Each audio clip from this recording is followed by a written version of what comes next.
नरेंद्र मोदी सरकार के 11 साल पूरा होने पर राज्य में कई कार्यक्रम आयोजित। मेन रोड और भाजपा कार्यालय में लगी प्रदर्शनी। पूर्व केंद्रीय मंत्री स्मृति ईरानी ने गिनाई उपलब्धियां। शिक्षा मंत्री रामदास सोरेन ने जिला शिक्षा पदाधिकारियों और जिला शिक्षा अधीक्षकों के साथ की बैठक। हर सप्ताह विद्यालयों का औचक निरीक्षण करने का दिया निर्देश।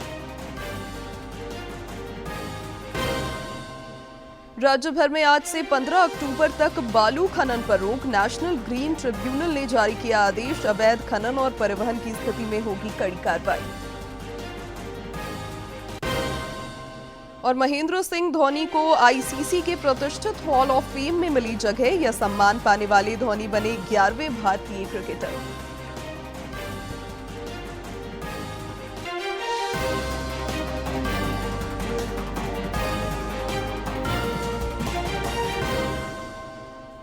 नमस्कार, प्रादेशिक समाचार में आपका स्वागत है। मैं हूं शिवानी कुमारी और अब समाचार विस्तार से।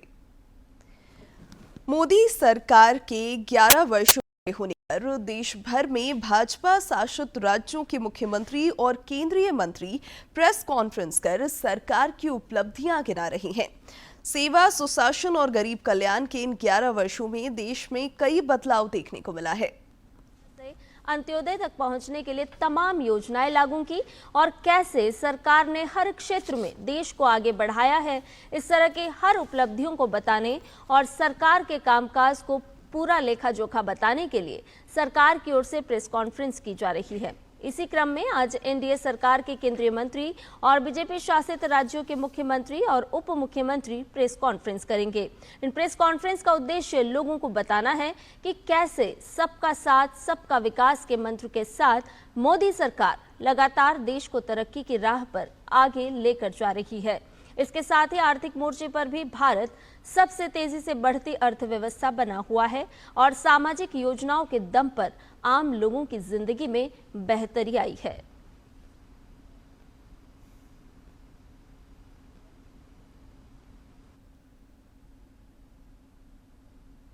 नरेंद्र मोदी सरकार के 11 वर्षों के कार्यकाल में राष्ट्रीय सुरक्षा को सर्वोच्च प्राथमिकता दी गई है।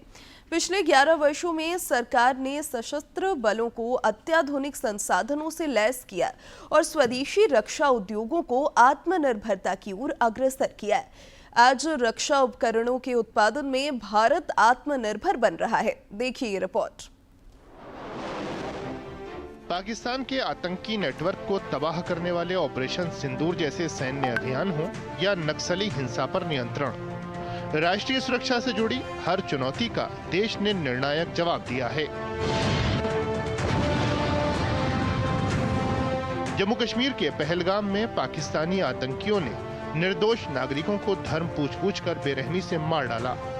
भारत ने इस आतंकी कायरता का करारा जवाब दिया और घर में घुसकर आतंक के ठिकाने मिट्टी में मिला दिए। पाकिस्तानी सेना आतंकियों की मदद के लिए आगे आई तो उसे भी शर्मनाक शिकस्त का सामना करना पड़ा। भारत ने आतंक के खिलाफ अपनी नई नीति स्पष्ट कर दी। भारत पर आतंकी हमला हुआ तो हम अपने तरीके से, अपनी शर्तों पर, अपने समय पर जवाब देंगे। दूसरा, कोई भी न्यूक्लियर ब्लैकमेल भारत नहीं सहेगा। तीसरा, हम आतंक की सरपरस्त सरकार और आतंक के आकाओं को अलग अलग नहीं देंगे।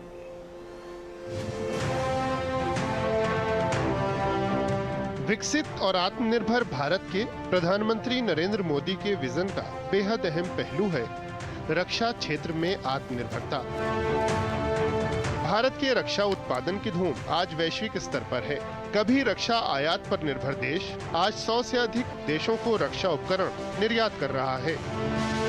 भारत के जिन रक्षा उत्पादों की जबरदस्त मांग है, उनमें bullet proof jacket, Dornier DO 228 विमान, चेतक हेलीकॉप्टर, तेज गति की इंटरसेप्टर नौकाएं और हल्के टॉर्पीडो शामिल हैं। इन उपलब्धियों के बाद भी देश यहीं नहीं रुकने वाला। देश ने 2029 तक 3 लाख करोड़ के रक्षा उत्पादन का लक्ष्य रखा है, ताकि भारत रक्षा विनिर्माण का ग्लोबल हब बन सके। रक्षा क्षेत्र सहित बढ़ते निर्यात के पीछे एक बड़ा कारण देश की तकनीकी उत्कृष्टता भी है। इस तकनीकी विकास ने गांव में ऑप्टिकल फाइबर से लेकर अंतरिक्ष में झंडे गाड़ने तक सब कुछ संभव कर दिखाया। नरेंद्र मोदी सरकार के 11 वर्ष पूरे होने पर भाजपा द्वारा रांची स्थित प्रदेश कार्यालय में भव्य प्रदर्शनी लगाई गई है। प्रदर्शनी का पूर्व केंद्रीय मंत्री और भाजपा नेत्री स्मृति ईरानी ने उद्घाटन किया।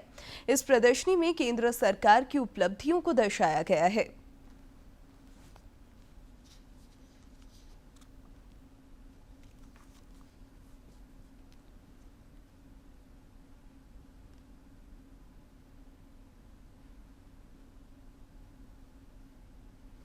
उधर इन 11 वर्षों में हुए बदलाव को तस्वीरों के जरिए दर्शाने के लिए राजधानी के अल्बर्ट एक्का चौक स्थित चंद्रशेखर आजाद क्लब दुर्गा पूजा समिति के प्रांगण में भी प्रदर्शनी लगाई गई है। भाजपा के प्रदेश कार्य समिति सदस्य रमेश सिंह की पहल पर यह प्रदर्शनी लगाई गई है। इस प्रदर्शनी का उद्घाटन पूर्व प्रदेश अध्यक्ष और राज्यसभा सांसद दीपक प्रकाश ने किया। इस दौरान उन्होंने कहा कि मोदी सरकार में विरासत और विकास दोनों एक साथ देखने को मिल रहा है।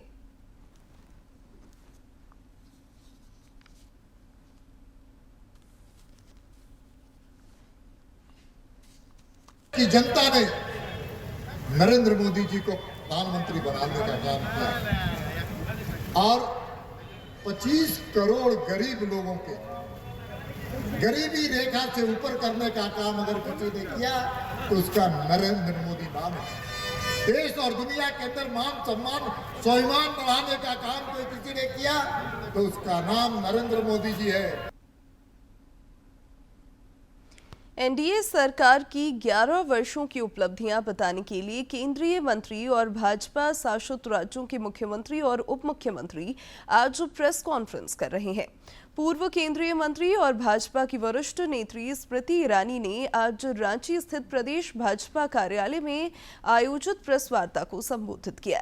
इस दौरान उन्होंने सेवा सुशासन की 11 वर्षों की उपलब्धियां गिनाते हुए कहा कि जनधन खाता खोले जाने से वंचितों को डीबीटी का सीधा लाभ मिल रहा है। पूर्व केंद्रीय मंत्री ने पीएम जनधन योजना, उज्ज्वला योजना, पीएम आवास योजना के माध्यम से होने वाले जन कल्याण को लेकर विस्तृत जानकारी दी।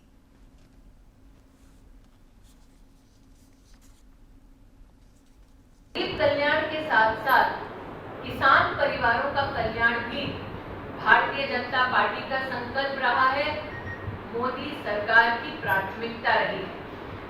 भारत के लोकतांत्रिक इतिहास में कभी भी देश की तिजोरी से सीधा किसान के खाते में डीबीटी का कोई भी ऐसा ऐतिहासिक कदम नहीं उठाया गया था, जैसा कि हम किसान सम्मान निधि कार्यक्रम के अंतर्गत देखते हैं। आज लगभग 11 करोड़ किसानों को किसान सम्मान निधि के माध्यम से देश की तिजोरी से प्रधानमंत्री जी के नेतृत्व में जो सहयोग मिल रहा है, उसके लिए किसान परिवार अपनी खुशी तो व्यक्त कर चुके हैं। भारतीय जनता पार्टी के कार्यकर्ता भी आनंदित मन से प्रधानमंत्री जी का आभार व्यक्त करते हैं। शिक्षा मंत्री रामदास सोरेन ने कल विभागीय पदाधिकारियों के साथ एक महत्वपूर्ण बैठक की। इस बैठक में विभागीय सचिव उमाशंकर सिंह और सभी जिलों के जिला शिक्षा पदाधिकारी और जिला शिक्षा अधीक्षक मौजूद रहे। इस दौरान पोशाक बांटने में लापरवाही के आरोप में 3 जिलों के डीईओ और डीएससी को शोकॉज किया गया। मौके पर मंत्री श्री सोरेन ने हर सप्ताह विद्यालयों का औचक निरीक्षण करने का निर्देश दिया। 12 से 15 से किसी में 20% है। ये निरंतर चलते रहे। और मुझे लगता है कि यही अगर हम बढ़िया से अनुपालन करें तो निश्चित तौर पर बच्चे का भी भय रहेगा, शिक्षक का भी भय रहेगा और हमारा शिक्षक का मतलब शिक्षा का क्वालिटी भी बढ़ेगा। राज्य के अंगीभूत डिग्री कॉलेजों में इंटर की पढ़ाई बंद किए जाने के बाद राज्य सरकार विकल्प तलाशने में जुटी है। इस मामले में बनी मंत्रियों की 3 सदस्यीय कमेटी ने विभागीय अधिकारियों के साथ बैठक की। मंत्रियों ने कहा कि इन कॉलेजों में पढ़ने वाले छात्रों का नामांकन +2 विद्यालय में कराने की व्यवस्था की जाएगी। इसके साथ ही इन कॉलेज में काम करने वाले कर्मी और शिक्षकों को कैसे दूसरे कॉलेजों में एडजस्ट किया जाए, इस पर भी विचार किया जाएगा। बैठक के बाद ग्रामीण विकास मंत्री दीपिका पांडे सिंह ने कहा कि सरकार राज्य के हजारों छात्रों का शैक्षणिक भविष्य सुरक्षित रखने के लिए प्रतिबद्ध है।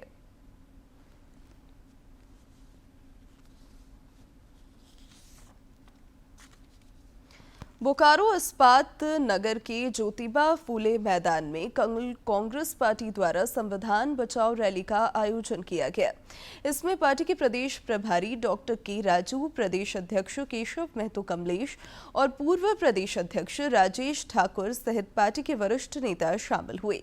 मौके पर कांग्रेस प्रदेश प्रभारी डॉक्टर के राजू ने कहा कि संविधान बचाने के लिए कांग्रेस झारखंड में 70,000 संविधान रक्षक तैयार कर रही है।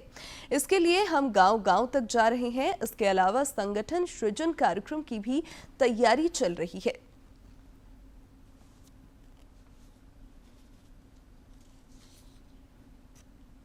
हम संविधान रक्षक को तैयार करेंगे।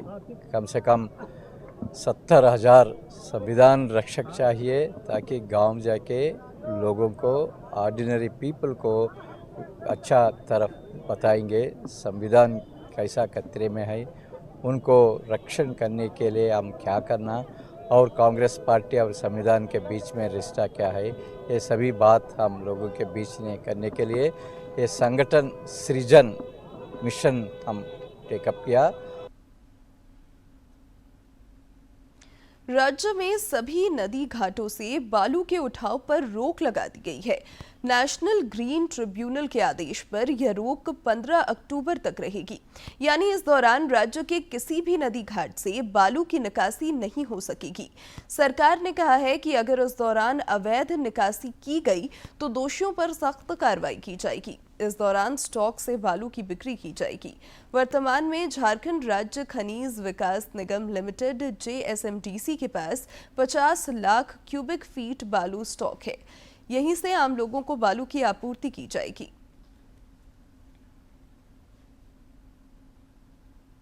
आपका पसंदीदा DD झारखंड नए तेवर और नए कलेवर के साथ आपके बीच है, ताकि पल पल की खबरें आप तक पहुंचे। आपका अपना पसंदीदा DD झारखंड, गांव से लेकर कस्बों और शहरों तक की है धड़कन। सटीक, विश्वसनीय और तेज खबरों का भी है आईना। राजनीति के मंच से सत्ता के गलियारों तक, खेत से खलिहान और मनोरंजन से इंफोटेनमेंट तक, खेल के मैदान से रंगमंच की खबरों तक, सब कुछ देखिए हमारे प्रादेशिक समाचार में हर रोज दोपहर 12:30, शाम 6:30 और 7:30 बजे, सिर्फ और सिर्फ DD झारखंड पर। आतंकवाद के खतरों और आधुनिक आतंकवाद से निपटने जैसे महत्वपूर्ण विषयों पर आज दिल्ली में सेमिनार होने जा रहा है। इस सेमिनार का उद्घाटन केंद्रीय गृह मंत्री अमित शाह करेंगे। विशेष बल है जो आतंकवाद और अन्य सुरक्षा खतरों से निपटने के लिए हमेशा तैयार रहता है। NSG का मुख्य उद्देश्य आतंकवाद विरोधी अभियान चलाना है। NSG को आतंकवादी हमले रोकने और आतंकवादियों को निष्क्रिय करने की जिम्मेदारी सौंपी गई है। इसके लिए NSG के जवानों को तरह तरह की स्पेशल ट्रेनिंग दी जाती है।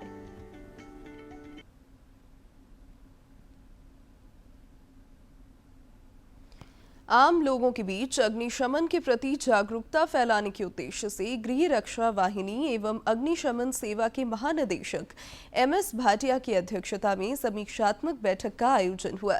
इस दौरान श्री भाटिया ने सभी अस्पतालों और ऊंची इमारतों में अग्निशमन सुरक्षा के उपायों का आकलन कराकर मॉक ड्रिल कराने का निर्देश दिया। इस बैठक में पिछले 6 महीने में घटी अग्निकांडों की समीक्षा भी की गई।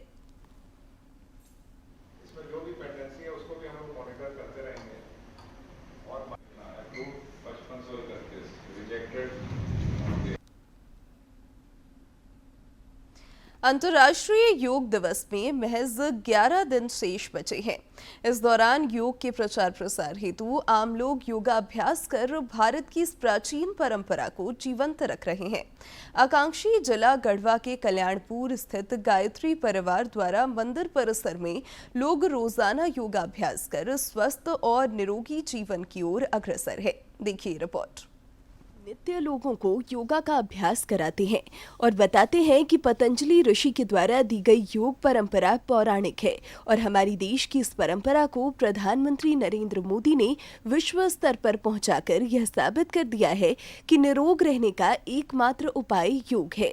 योग सर्वविदित है कि हमारी यह प्राचीन जो है सो स्वस्थ रहने की पद्धति है, जो हमारे ऋषि पतंजलि ने बताया था। और फिर जब देश में प्रधानमंत्री नरेंद्र मोदी जी हुए, उन्होंने इसको विश्व स्तर पर ले गया और इसकी जो है जो वैज्ञानिक देखे कि जो वैज्ञानिक इसका जो प्रभाव है वो प्रामाणिकता को देखने के बाद पूरे विश्व लगभग जो है इसको मानने के लिए स्वीकार हुआ। इसलिए जो है सो सुबह में उठना और योग करना ये जो है स्वस्थ रहने का सबसे बढ़िया जो है वह सिद्धांत है। नित्य योगा अभ्यास कर रहे अखिलेश कुमार खुशवाहा बताते हैं कि योग से काफी लाभ मिला है और कई बीमारियों से राहत मिली है। इसके लिए उन्होंने प्रधानमंत्री के प्रति आभार जताया। योग करने से बहुत लाभ है।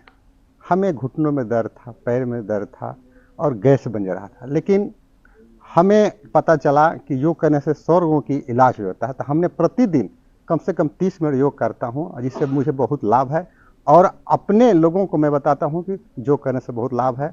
हम गायत्री परिवार के लोग जगह जगह जाकर इसका प्रचार भी करते हैं और हम लोग करते हैं और प्रतिदिन गायत्री शक्तिपीठ में हम लोग योग करते हैं। लोगों को अपील करते हैं कि सबको योग करें और निरोग रहें। जिसको प्रचारित किया हमारे माननीय प्रधानमंत्री मोदी जी ने, उनको बहुत बहुत धन्यवाद। प्रधानमंत्री से प्रेरणा लेकर छात्र नंदन ठाकुर योग से जुड़े हैं और अब मानसिक तनाव से मुक्त होकर पढ़ाई कर रहे हैं। पहले हम उतना पढ़ाई लिखाई नहीं करते थे, काफ़ी मरने लगते थे। उस पर योग करने से हमारे शरीर में विकास हैं। जब से प्रधानमंत्री के मन की बातों को जाने हैं तब से सही समय पर योग किए और काफ़ी विकसित लाभ मिले हैं योग से। पहले देर रात तक सोते थे, योग करने से 4 बजे अब उठ जाते हैं। इसलिए हम प्रधानमंत्री जी को धन्यवाद देते हैं। प्रधानमंत्री नरेंद्र मोदी के प्रयासों से योग को जहां अंतर्राष्ट्रीय स्तर पर पहचान मिली है, वहीं यह अब लोगों की दिनचर्या का भी हिस्सा बन गया है। गढ़वा से विजेंद्र तिवारी की रिपोर्ट। दिव्यांगजनों के सशक्तिकरण के उद्देश्य से सरायकेला खरसावां जिले के आकांक्षी प्रखंड गम्हरिया में सामाजिक अधिकारिता शिविर लगाकर दिव्यांगजनों के बीच निःशुल्क सहायक उपकरणों का वितरण किया गया। मौके पर CDPO दुर्गेश नंदिनी ने कहा कि महिला एवं बाल विकास विभाग का उद्देश्य समाज के हर वर्ग तक सुविधाएं पहुंचाना और उन्हें आत्मनिर्भर बनाना है। इस दिशा में यह प्रयास किया गया है, जिसमें व्हीलचेयर, वॉकर, बैसाखी उपकरण वितरित किए गए।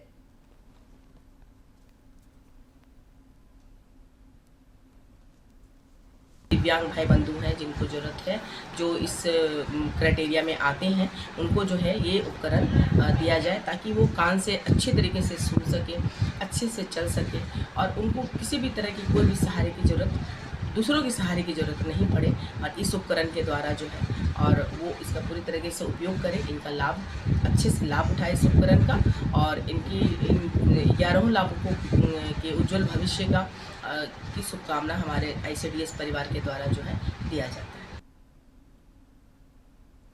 कोडरमा नगर परिषद इन दिनों स्वच्छता को लेकर काफी सक्रिय नजर आ रहा है। बारिश के मौसम में कोडरमा के झुमरी तिलैया शहर में जल जमाव की स्थिति उत्पन्न न हो, इसके मद्देनजर मानसून से पहले विशेष अभियान चलाकर विभिन्न वार्डों के छोटे बड़े नले नालियों को उनकी सफाई युद्ध स्तर पर की जा रही है, जिसके तहत मुख्य रूप से झुमरी तिलैया शहर की सभी नालियों की सफाई की जा रही है। जल जमाव की स्थिति न बने, इसके लिए युद्ध स्तर पर नाले नालियों की सफाई की जा रही है, जिसकी जिम्मेदारी सिटी मैनेजर को मिली है। अगले 10 दिनों में हमारा टारगेट है कि हम सभी जो भी मेन नाले या जो छोटे नाले हैं सभी की साफ सफाई कर ले, ताकि जो जल जमाव की स्थिति है वो ना हो। हमने एक जो नालों की साफ सफाई की स्थिति है इसके लिए प्रतिवेदन भी बनाया है और उसकी निगरानी नगर प्रबंधकों द्वारा रेगुलर की जा रही है। सफाई निरीक्षक राजू राम ने कहा कि बारिश के मौसम से पहले नाले नालियों का सफाई कर लिया जाएगा। उन्होंने भी माना कि नालों के अतिक्रमण के कारण सफाई करने वाली टीम को कई जगहों पर परेशानियों के साथ और मशक्कत करनी पड़ती है। बहुत जगह तो ऐसा है कि पूरा नाला को अतिक्रमण करके पूरा नाला को जो 5 फीट का नाला था उसको 2 फीट का 3 फीट का जगह जगह पे बना दिया गया है, जिसके कारण से ना जाने का रास्ता है और ना नाला से कचरा निकाल करके रखने का जगह मिलता है। बारिश से पहले हम 10 से 15 दिन के अंदर जो है सो कि प्रयास मेरा रहेगा कि भरसक नाला की सफाई पूर्ण रूप से हम कर लें। स्थानीय लोगों की माने तो नालों के अतिक्रमण के कारण पानी का बहाव सही ढंग से नहीं हो पाता है, जिस कारण से नगर परिषद की टीम को काफी मशक्कत करनी पड़ती है। हालांकि इसके बाद भी सफाई कर्मी नालों की सफाई में लगे हैं। आगे तो और भी नहीं, तो निकले का रास्ता ही नहीं है, पानी निकलने कोई साधने नहीं है। लोग अतिक्रमण कर लिया है, नाले पे घर बना लिया है। नाले पे घर बना लिया। कितनी बार आए साहब लोग, कितने बार चले गए देख करके। क्या उम्मीद रखेंगे सर? हर एक साल तो सफाई होती है, फिर हम लोग नाले में रहते हैं। हर एक पानी देखिए हम लोग कितने नीचे में कितने जंगल झाड़ी है, अब देख सकते हैं अपने आप को। मानसून से पहले नाले नालियों की सफाई होने से जहां एक ओर लोगों को बरसात के मौसम में जल जमाव की समस्या से निजात मिलेगा, वहीं दूसरी ओर शहरी क्षेत्रों में गंदगी से होने वाली बीमारियां भी कम होंगी। डीडी न्यूज के लिए कोडरमा से गजेंद्र बिहारी की रिपोर्ट। ज्येष्ठ महीने का आज आखिरी और 5वां बड़ा मंगलवार है। आज का दिन बजरंग बली के भक्तों के लिए विशेष है। इस अवसर पर झारखंड समेत देश भर के हनुमान मंदिरों में विशेष पूजा अर्चना हो रही है। रात से कुछ किलोमीटर की दूरी पर 68 फीट लंबी और 20 फीट ऊंची ये मूर्ति स्थापित है। माना जाता है कि हनुमान जी ने लंका विजय के बाद थकान के कारण संगम तट पर विश्राम किया और तभी से ये मंदिर स्थापित हुआ है।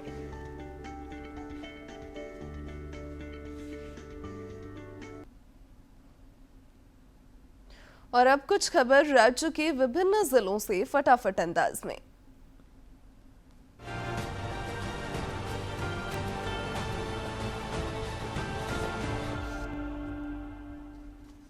लोहरदगा के उपायुक्त ने टाना भगत के एक प्रतिनिधि मंडल से मुलाकात की। इस अवसर पर प्रतिनिधि मंडल ने उपायुक्त को विभिन्न समस्याओं से अवगत कराया, जिसके निराकरण के लिए उन्होंने जिला प्रशासन की ओर से हर संभव सहयोग किए जाने का आश्वासन दिया। पलामू समाहरणालय सभागार में उपायुक्त ने स्वास्थ्य विभाग की बैठक कर विभाग द्वारा चलाए जा रहे विभिन्न कार्यक्रमों और योजनाओं की बिंदुवार समीक्षा करते हुए संबंधित अधिकारियों को आवश्यक दिशा निर्देश दिए। सिमडेगा जिले के 11 मेधावी छात्रों का चयन अजीम प्रेमजी विश्वविद्यालय बैंगलोर और भोपाल कैंपस में उच्च शिक्षा के लिए हुआ।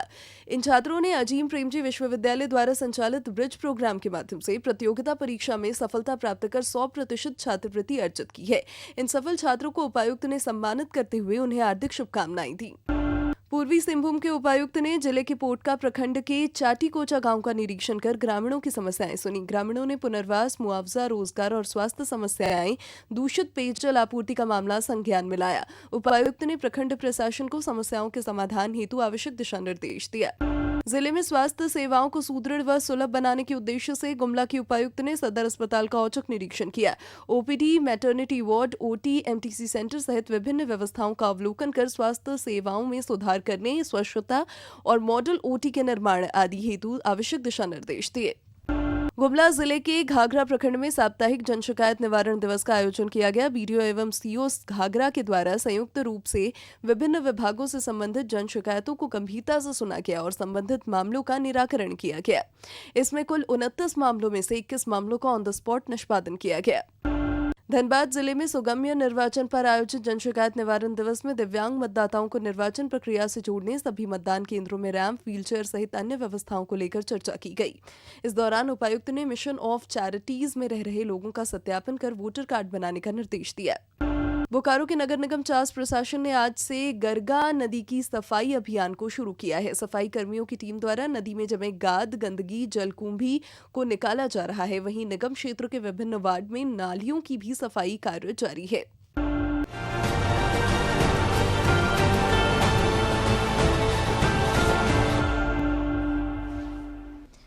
भारतीय क्रिकेट टीम के पूर्व कप्तान महेंद्र सिंह धोनी को अंतर्राष्ट्रीय क्रिकेट परिषद (आईसीसी) के प्रतिष्ठित हॉल ऑफ फेम में शामिल किया गया है। आईसीसी ने कहा कि भारतीय क्रिकेट टीम के पूर्व कप्तान और कुशल विकेटकीपर महेंद्र सिंह धोनी इस वर्ष यह सम्मान पाने वाले 7 क्रिकेटरों में शामिल हैं। झारखंड के रहने वाले धोनी यह सम्मान पाने वाले 11वें भारतीय हैं। इनके अलावा दक्षिण अफ्रीका के हाशिम अमला और ग्रीम स्मिथ तथा न्यूजीलैंड के पूर्व कप्तान डेनियल विटोरी को भी इस प्रतिष्ठित सूची में स्थान मिला है। खास बात यह रही कि सना मीर इस सम्मान को पाने वाली पाकिस्तान की पहली महिला क्रिकेटर बनी है। और अब बात मौसम की। मौसम विभाग ने आज रांची, लोहरदगा और सिंहभूम समेत मध्य और दक्षिणी हिस्सों में तेज हवा के साथ बारिश की संभावना व्यक्त की है। इसे लेकर विभाग ने अलर्ट जारी किया है। मौसम केंद्र का अनुमान है कि इस दौरान 30 से 40 किलोमीटर प्रति घंटे की रफ्तार से हवा चलेगी। मौसम विभाग ने अपने पूर्वानुमान में यह भी कहा है कि 12 से 14 जून तक राज्य के सभी जिलों में बारिश और वज्रपात हो सकता है।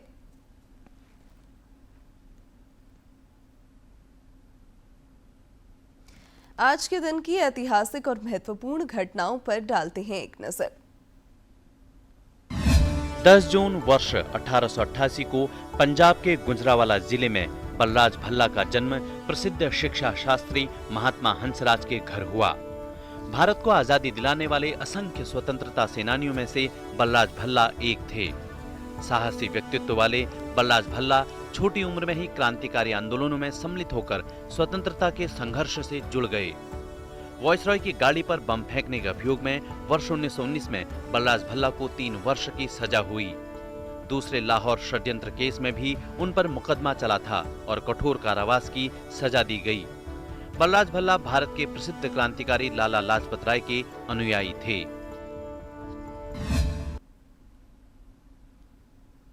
दूरदर्शन झारखंड पर पल पल की खबरों से जुड़े रहने के लिए आप हमारे social media platform x, Facebook, Instagram और यूट्यूब से जुड़ सकते हैं, क्योंकि खबरों से जितना बाखबर रहना जरूरी है, उससे ज्यादा जरूरी है सटीक, संतुलित और निष्पक्ष समाचार। हमारा एक्स हैंडल है @DD News Ranchi, Facebook page है DD News झारखंड और इंस्टाग्राम अकाउंट है DD News झारखंड। आप हमें YouTube channel Jharkhand DD News पर भी देख और सुन सकते हैं। और अब अंत में मुख्य समाचार एक बार फिर। नरेंद्र मोदी सरकार के 11 साल पूरा होने पर राज्य में कई कार्यक्रम आयोजित। मेन रोड और भाजपा कार्यालय में लगी प्रदर्शनी। पूर्व केंद्रीय मंत्री स्मृति ईरानी ने गिनाई उपलब्धियां। शिक्षा मंत्री रामदास सोरेन ने जिला शिक्षा पदाधिकारियों और जिला शिक्षा अधीक्षकों के साथ की बैठक। हर सप्ताह विद्यालयों का औचक निरीक्षण करने का निर्देश। राज्य भर में आज से 15 अक्टूबर तक बालू खनन पर रोक। नेशनल ग्रीन ट्रिब्यूनल ने जारी किया आदेश। अवैध खनन और परिवहन की स्थिति में होगी बड़ी कार्रवाई। और महेंद्र सिंह धोनी को आईसीसी के प्रतिष्ठित हॉल ऑफ फेम में मिली जगह। यह सम्मान पाने वाले धोनी बने 11वें भारतीय क्रिकेटर।